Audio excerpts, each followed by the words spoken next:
कजरी तीज का त्योहार प्रत्येक वर्ष भाद्रपद कृष्ण पक्ष की तृतीया तिथि को मनाया जाता है।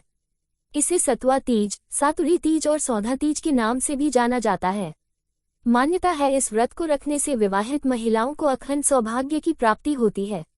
इस व्रत में शिव पार्वती की पूजा होती है। साथ ही शाम में कजरी तीज की कथा जरूर सुनी जाती है, जिसके बिना ये व्रत अधूरा माना जाता है।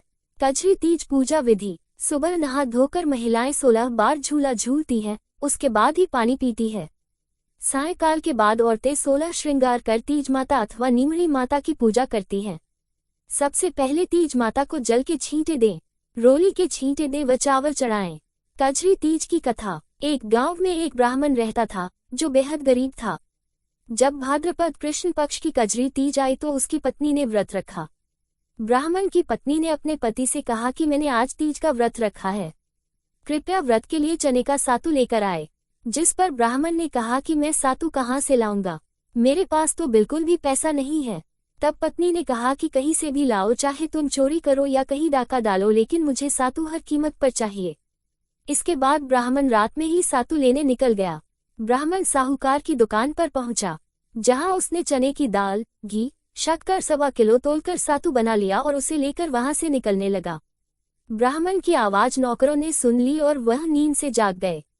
सभी नौकरी चोर चोर चिल्लाने लगे। नौकर की आवाज सुनते ही तुरंत साहूकार आ गया और उसने ब्राह्मण को पकड़ लिया।